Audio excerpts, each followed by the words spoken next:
Hola, ¿qué tal? Muy buen día a la hora que se acerquen a este material. Mi nombre es Eric Torres y nos encontramos en el proyecto de Club de Lectura El Baúl del Artista. Agradezco a todas las personas quienes se han tomado el tiempo de observar los videos anteriores. Les invito a que se suscriban al canal de YouTube o bien se integren al grupo de Facebook El Baúl del Artista, donde podrán encontrar los materiales que vamos revisando. Recuerden que pueden hacer sugerencias sobre lecturas que les gustaría escuchar en este espacio o simplemente seguir los videos y compartir los enlaces con el hashtag El Baúl del Artista, de tal manera que este material viaje lo más posible y llegue a donde tenga que llegar.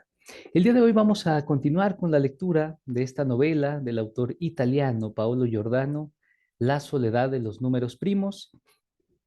Este es nuestro penúltimo fragmento, el fragmento número 14. Y como está siendo habitual, en la descripción de este video dejaré el enlace de los fragmentos anteriores. 42. Cuando Alice despertó, una enfermera estaba tomándole el pulso. Yacía, un poco de través y aún calzada, sobre una sábana blanca en una camilla junto a la puerta. En quien primero pensó fue en Fabio, que podía haberla visto en aquel estado, y se incorporó bruscamente. Estoy bien, dijo. Quédese tumbada, ordenó la enfermera. Vamos a hacerle una revisión. No hace falta, estoy bien, de verdad, replicó Alice, y de nuevo se incorporó, esta vez imponiéndose a la enfermera que trataba de mantenerla quieta. No vio a Fabio. Señorita, usted se ha desmayado y tiene que examinarla un médico. Pero Alice ya se había puesto en pie y cogía su bolso. No es nada, se lo aseguro. La enfermera hizo un gesto de resignación y desistió. Alice miró a los lados como buscando a alguien, dio las gracias y se alejó a prisa. No se había hecho mucho daño en la caída. Debía de haberse golpeado la rodilla derecha porque la notaba palpitar bajo los vaqueros y tenía rasguños y polvo en las manos, como si las hubiera arrastrado por la grava del patio. Se las limpió soplándolas. Se acercó a recepción y se asomó por el ojo de buey del cristal. La señora del otro lado levantó la mirada. Buenos días, dijo Alice. No sabía cómo explicarse, ni siquiera cuánto tiempo había estado inconsciente. Antes, yo estaba ahí, y señaló, aunque la otra no miró. Había una mujer en la puerta. Yo me sentí mal, me desmayé. Esa mujer, tengo que saber quién era. La recepcionista la miró extrañada y le preguntó con una mueca. ¿Cómo dice?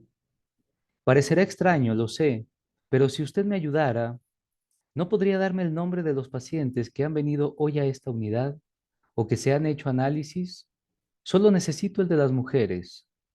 La otra se quedó mirándola y sonrió con frialdad. No estamos autorizados a dar ese tipo de información, pero es muy importante, de veras, por favor.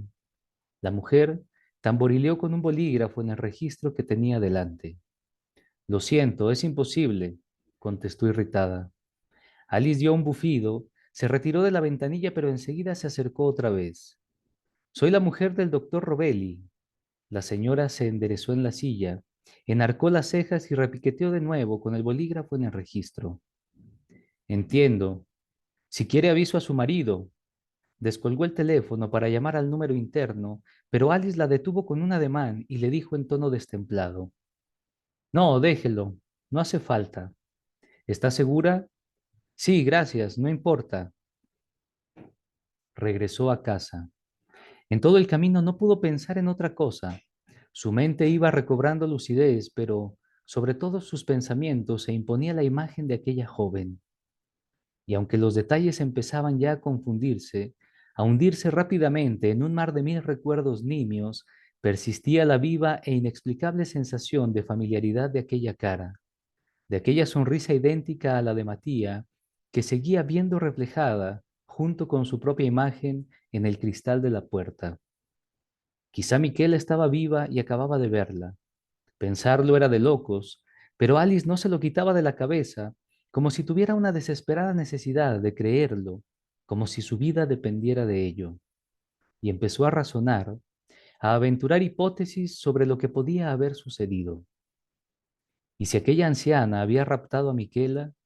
Y si la halló en el parque y se la llevó porque anhelaba tener hijos, pero no podía o no quería, como ella misma, la robó y la crió en un lugar lejano, con otro nombre, como si fuera su hija. Pero entonces, ¿por qué volver?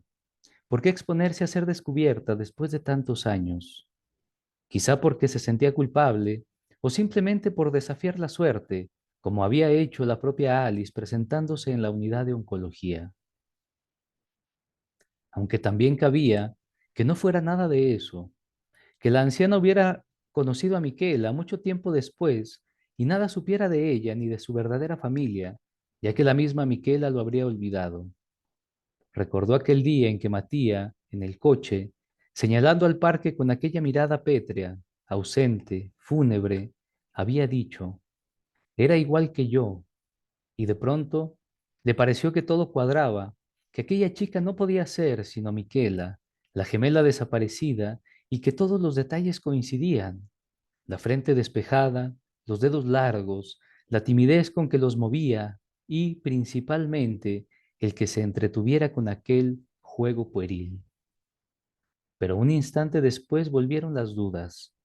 Las certezas se desmoronaron con una vaga sensación de cansancio, sin duda, inducida por el hambre que le oprimía las sienes hacía días, y Alice temió perder otra vez el conocimiento. Entró en casa dejando la puerta entornada y las llaves puestas. Sin quitarse siquiera la chaqueta, fue a la cocina, abrió la despensa, cogió una lata de atún y se lo comió directamente, sin escurrir el aceite, sintiendo náuseas. Arrojó la lata vacía al fregadero, cogió una de guisantes y se comió la mitad, pescándolos del agua turbia con el tenedor, sin respirar. Sabían a arena y las pieles brillantes se le pegaban a los dientes. Cogió luego una caja de galletas que llevaba abierta desde la marcha de Fabio y se zampó 5 seguidas casi sin masticar, sintiendo al tragar que le rascaban la garganta como cristales. Dejó de comer solo cuando los calambres estomacales fueron tan fuertes que hubo de sentarse en el suelo para resistir el dolor. Una vez que se sintió mejor, se levantó y, cojeando sin recatarse, como hacía cuando estaba sola, fue al cuarto oscuro. Cogió una de las cajas que había en el segundo estante, en la que ponía con tinta indeleble, instantáneas. Volcó su contenido en la mesa, esparció las fotos con los dedos, algunas estaban pegadas, y las revisó hasta encontrar la que buscaba. La observó largo rato. Ambos eran jóvenes. Él tenía la cabeza inclinada y no se le veía bien la cara. Resultaba difícil verificar el parecido. Había pasado mucho tiempo, quizá demasiado. Aquella imagen trajo otras a su mente y con ellas la sensación de que cobraban vida, movimiento, sonido, y la invadió una nostalgia desgarradora aunque agradable. Si hubiera podido elegir un momento para volver a empezar, habría sido ese, él y ella en una habitación silenciosa, en una intimidad de almas tímidas pero gemelas. Tenía que decírselo. Si su hermana estaba viva, Matías tenía derecho a saberlo. Por primera vez, sintió que la inmensa distancia que los separaba era insignificante. Estaba convencida de que él seguía en el mismo sitio, donde ya le había escrito algunas veces, muchos años antes. Si se hubiera casado, ella lo habría percibido de algún modo, porque estaban unidos por un hilo invisible, oculto entre mil cosas de poca importancia, que solo podía existir entre dos personas como ellos, dos soledades que se reconocían. Tentó bajo el montón de fotos y encontró un bolígrafo. Se sentó y escribió con cuidado de no correr la tinta y al final sopló para secarla. Buscó un sobre, metió la foto y lo cerró. Quizá venga, pensó. Una sensación de gozo se apoderó de su ser y le arrancó una sonrisa. Era como si todo recomenzara en ese momento. 43. Antes de dirigirse a la pista de aterrizaje, el avión en que viajaba Matías sobrevoló la mancha verde de la colina y la basílica y dio un par de vueltas sobre el centro de la ciudad. Tomando como punto de referencia el puente más viejo, Matías distinguió el edificio donde vivían sus padres, Seguía teniendo el mismo color que cuando él se había ido. Avistó también el parque, no lejos de la casa, flanqueado por dos avenidas que se unían describiendo una amplia curva y dividido por el curso del río. La tarde era límpida y desde lo alto se veía todo. Nadie habría podido pasar desapercibido. Se asomó más para ver lo que el avión dejaba atrás. Siguió la calle sinuosa que ascendía un trecho de ladera y reconoció la vivienda de los de la Roca, un edificio de fachada blanca y ventanas muy juntas que parecía un enorme bloque de hielo. Un poco más arriba estaba la escuela de su infancia, con aquella escalera de emergencia verde de metal frío y áspero, el lugar donde había pasado la mitad de su vida, la mitad ya concluida, semejaba una inmensa maqueta de piezas cúbicas de colores y seres inanimados. En el aeropuerto tomó un taxi. Su padre se había ofrecido para ir a esperarlo, pero Matía había rehusado en un tono que no admitía réplica y que sus padres conocían muy bien. Se apeó en la acera de enfrente y se quedó contemplando su antigua casa. Al hombro llevaba un bolso de viaje que pesaba poco. Traía ropa limpia para 2 o 3 días como mucho. La puerta del edificio estaba abierta. Subió al primer piso y llamó al timbre. Dentro no se oyó ningún ruido. Al poco le abrió su padre. Incapaces de decirse nada, se sonrieron y se miraron como midiendo el tiempo transcurrido en lo cambiados que estaban. Pietro Valosino estaba viejo, no solo por el pelo blanco y las abultadas venas que le surcaban el dorso de las manos, sino también por el modo de estar de pie ante su hijo, el imperceptible temblor que le estremecía el cuerpo, el tener que sujetarse del pomo como si las piernas ya no lo sostuvieran bien. Se abrazaron llenos de turbación. A Matía el bolso se le deslizó del hombro y se interpuso entre ellos. Lo dejó caer al suelo. Sus cuerpos seguían teniendo la misma temperatura. Pietro Valosino acarició el pelo del hijo y a su memoria acudieron muchos recuerdos que le produjeron una gran congoja. Matías lo miró para preguntarle por su madre y él se adelantó. Mamá está descansando. No se encuentra muy bien. Debe ser el calor de estos días. Matías asintió. ¿Tienes hambre? No, solo quiero un vaso de agua. Ahora mismo.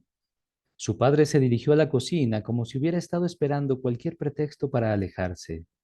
Matías se dijo que eso era todo lo que quedaba del amor de los padres, pequeñas atenciones, preocupaciones como las que los suyos enumeraban por teléfono todos los miércoles, la comida, el calor y el frío, el cansancio, a veces el dinero. Todo lo demás, conversaciones nunca entabladas, excusas que dar o recibir, recuerdos que corregir, formaba como una masa petrificada que yacería a profundidades insondables para siempre. Cruzó el pasillo camino de su cuarto. Estaba seguro de que lo encontraría tal cual lo había dejado, como un ámbito inmune a la erosión del tiempo y donde tendría la sensación de que todos aquellos años de ausencia no habían sido sino un breve paréntesis. Pero lo encontró completamente cambiado y experimentó una frustración enajenante, similar a la horrible sensación de dejar de existir. Las paredes, antes pintadas de azul claro, estaban ahora empapeladas en tono crema, lo que hacía el cuarto más luminoso. En el sitio de su cama habían colocado el sofá que tantos años había estado en el salón. Su escritorio sí seguía frente a la ventana, pero encima ya no se veía nada suyo, solo una pila de periódicos y una máquina de coser. No había fotos ni suyas ni de Miquela. Se quedó parado en la puerta, como si no le estuviera permitido entrar. Su padre vino con el vaso de agua y pareció leerle el pensamiento.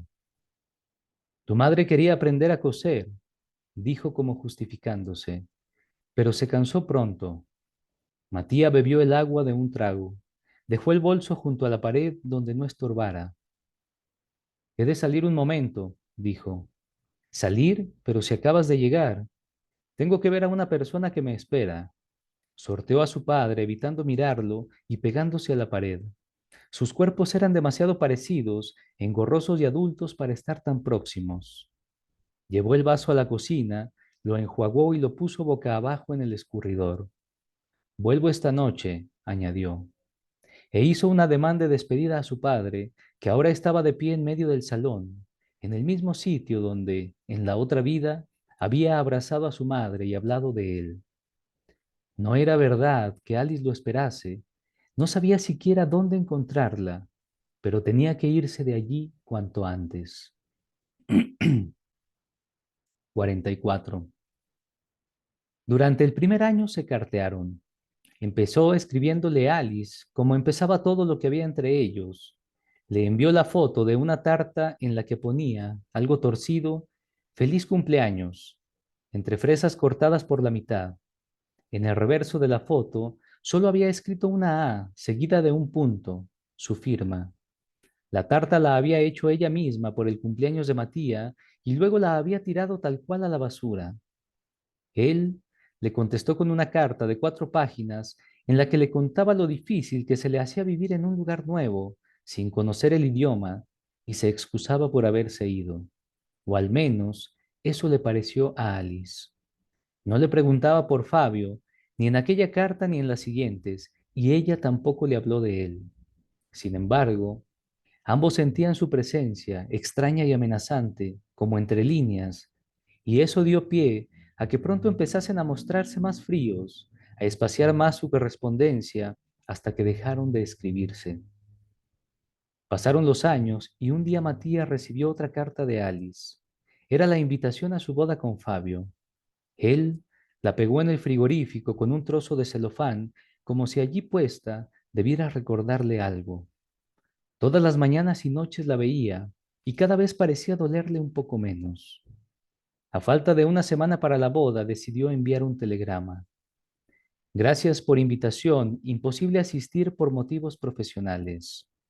Enhorabuena, Matías Balosino. Empleó toda una mañana en escoger un jarrón de cristal en una tienda del centro y lo expidió al nuevo domicilio de los recién casados. Pero no se dirigió a ese domicilio al salir de casa de sus padres, sino a la casa de los de la Roca, en la colina, donde él y Alice habían pasado tantas tardes juntos. Sabía que allí no la encontraría, pero quería creer que nada había cambiado. Mucho dudó antes de tocar el timbre. Contestó una mujer. Debía de ser Soledad. ¿Quién? ¿Está Alice? Alice ya no vive aquí. Sí, era Soledad. Reconoció el acento hispano, aún muy marcado. ¿Quién pregunta por ella? Soy Matía. Hubo un silencio prolongado. Sol se esforzaba por recordar. Si quiere le doy sus nuevas señas. No, no hace falta. Ya las tengo. Gracias. Adiós, pues, dijo Sol tras otro silencio, más breve. Matías se alejó sin volverse. Estaba seguro de que la criada se había asomado a una ventana y lo observaba. Quizá entonces lo reconociera y se preguntara qué tal le habría ido todos aquellos años y a qué volvía ahora.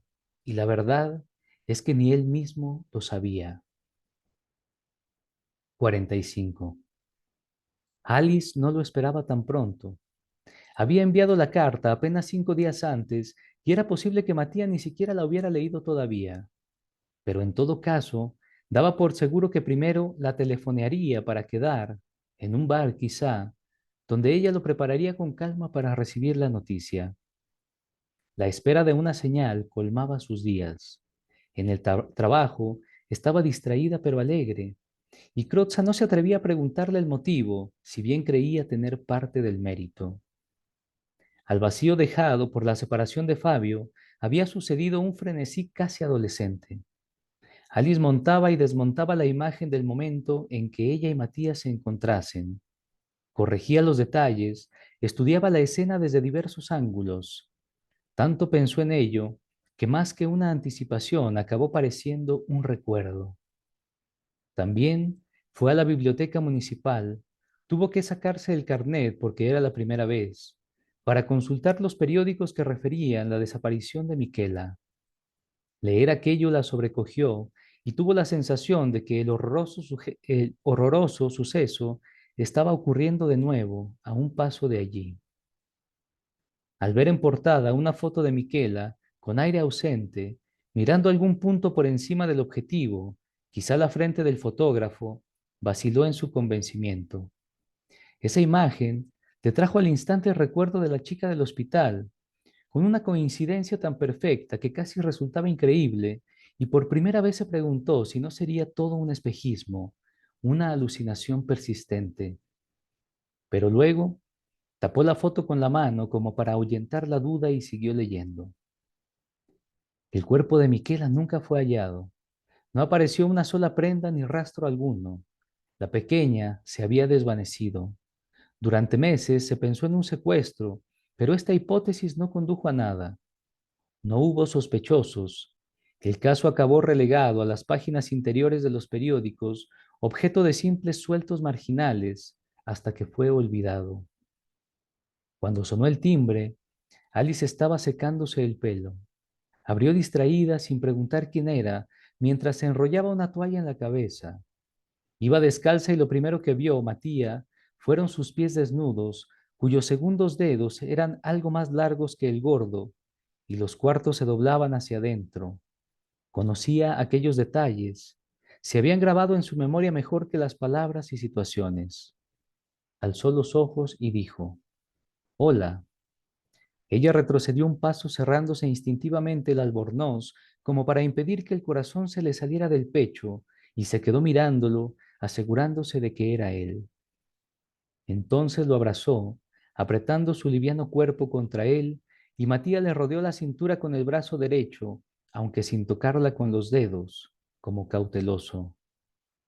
Ahora vuelvo, tardo un segundo, dijo ella con voz atropellada y cerró la puerta dejándolo fuera.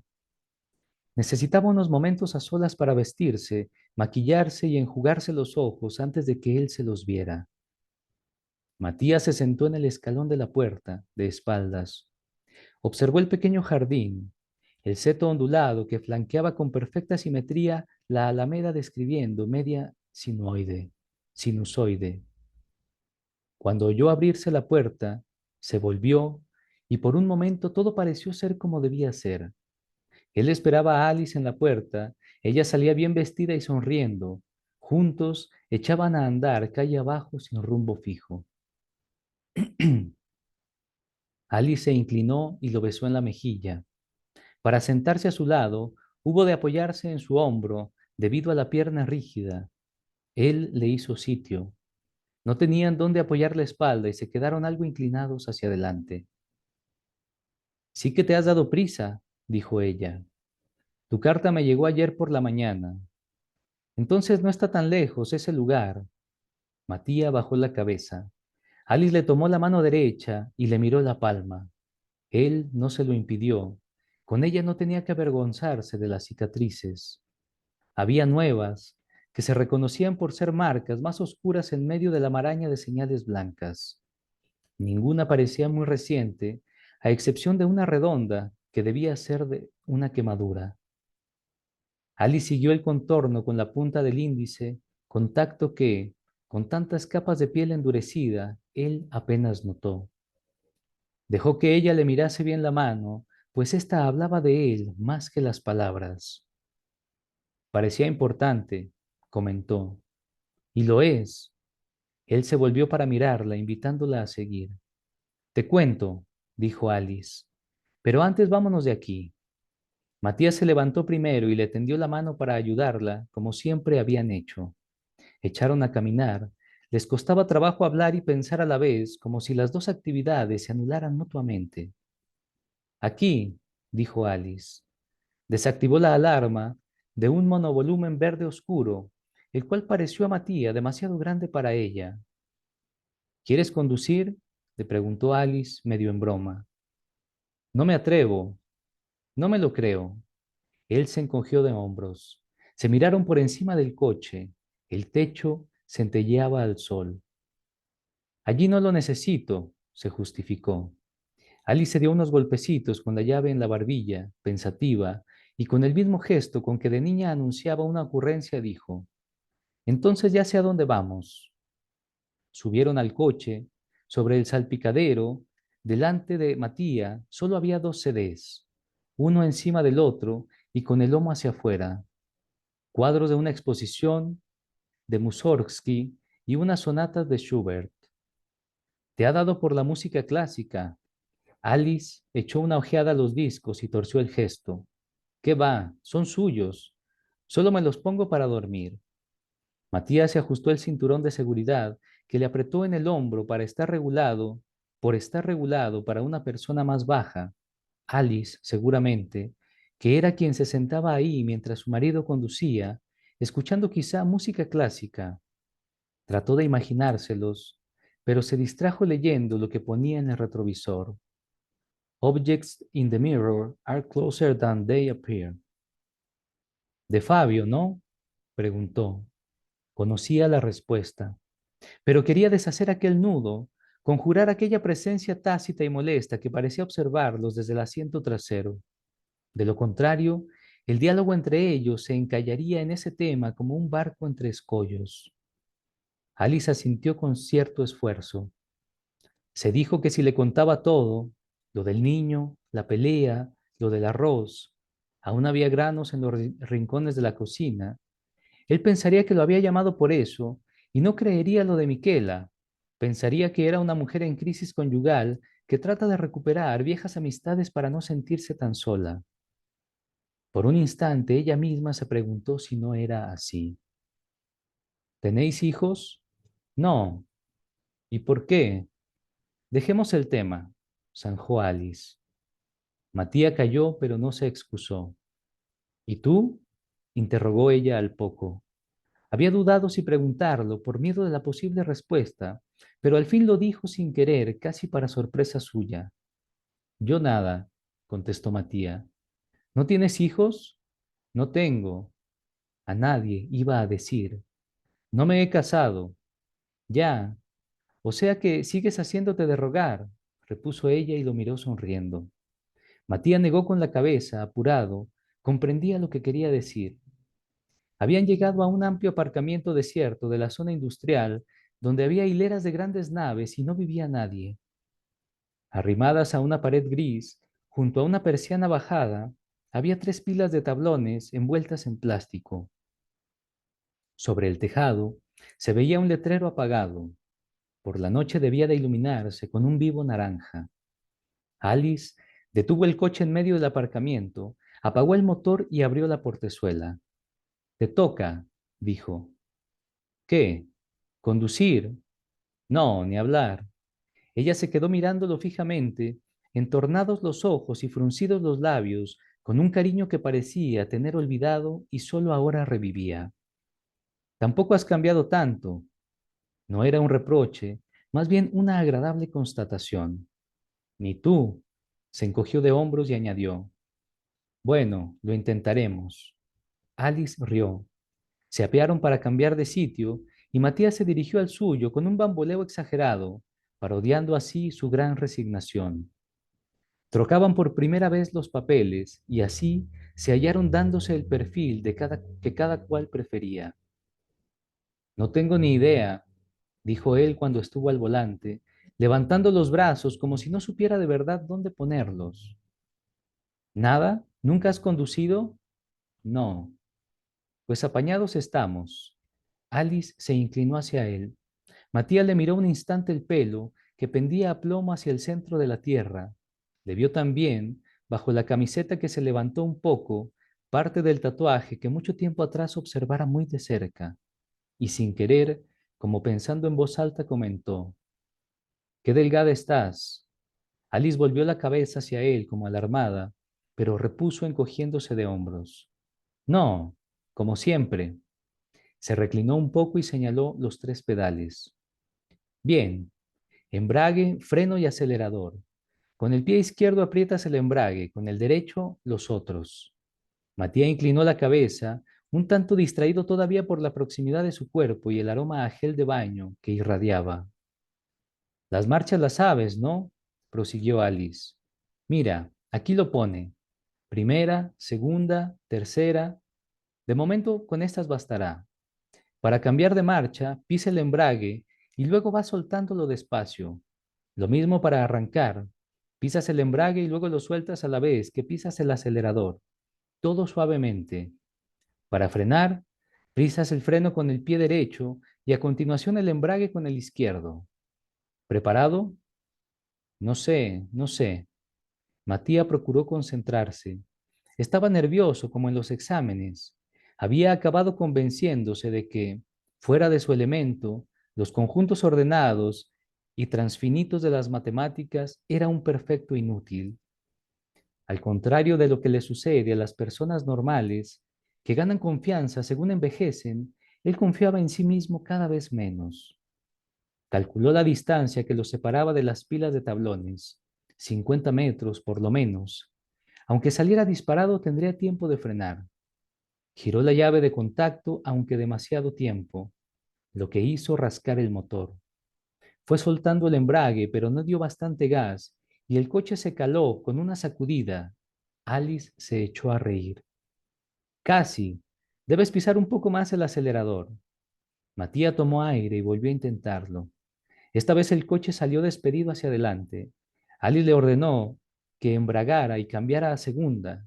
Él lo hizo, aceleró más y se dirigió derecho a la pared de la fábrica. Cuando estaban a unos 10 metros, dio un volantazo que los lanzó a un lado, giró en redondo y regresó al punto de partida. Alice batió palmas y exclamó, «¡Aprobado!». Él giró de nuevo y dio otra vuelta, como si no supiera hacer otra cosa que describir aquel giro ceñido y oval, pese a disponer enteramente de la amplia explanada. «Sigue recto y sal a la carretera», ordenó Alice. «¿Estás loca? Venga, que apenas hay nadie. Además, si ya sabes». Matías aferró el volante.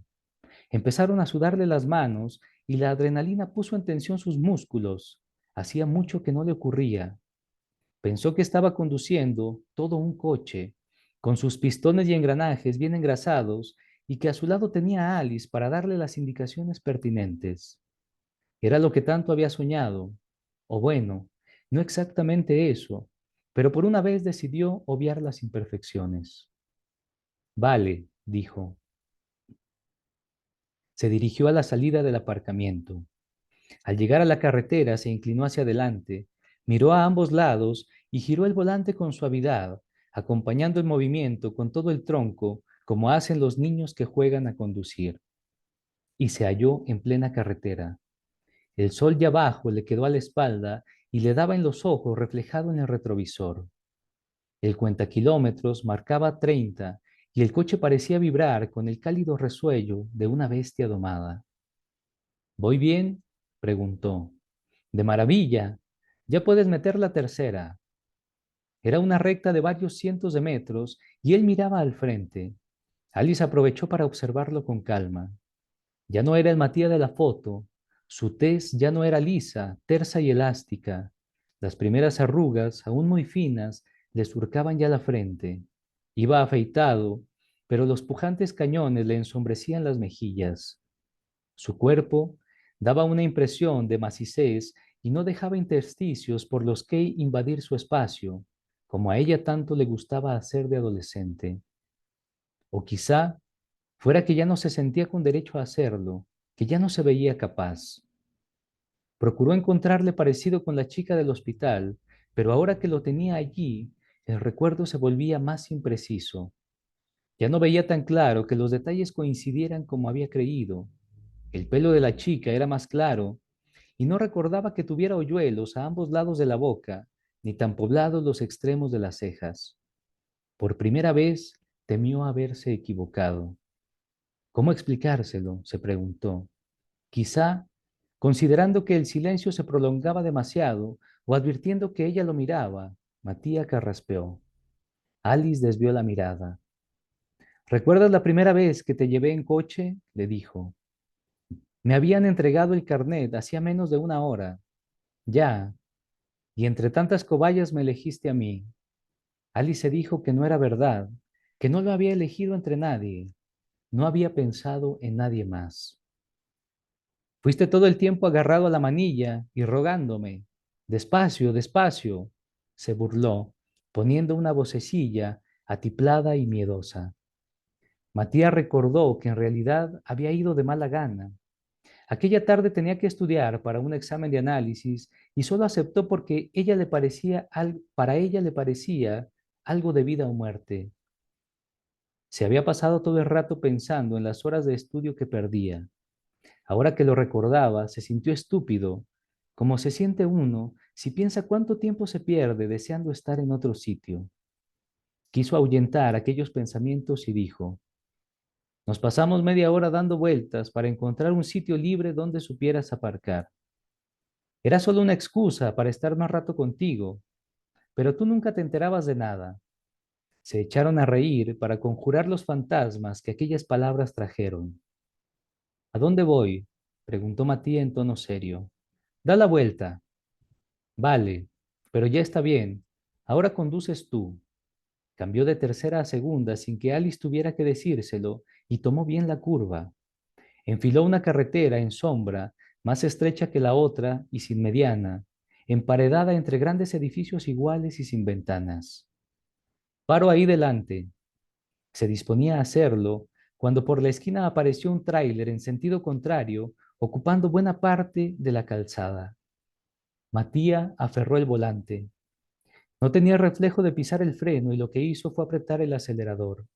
Alice buscó con la pierna buena un pedal de freno inexistente. El camión se echó un poco a un lado, pero no redujo. No paso, se asustó Matía. No paso. Frena, ordenó Alice aparentando calma. Él no lograba pensar. El tráiler se acercaba y el conductor por fin aminoraba. Matía tenía el pie como agarrotado sobre el acelerador y solo pensaba en cómo pasar por el lado. Se acordó de cuando él y Miquela bajaban por la rampa de la pista de bicis con sus bicicletas. Al final, él frenaba y pasaba despacio entre los postes que vedaban la entrada de los coches. Miquela, en cambio, en su bici con ruedecillas, pasaba a toda velocidad, tan campante y sin rozarlos nunca con el manillar.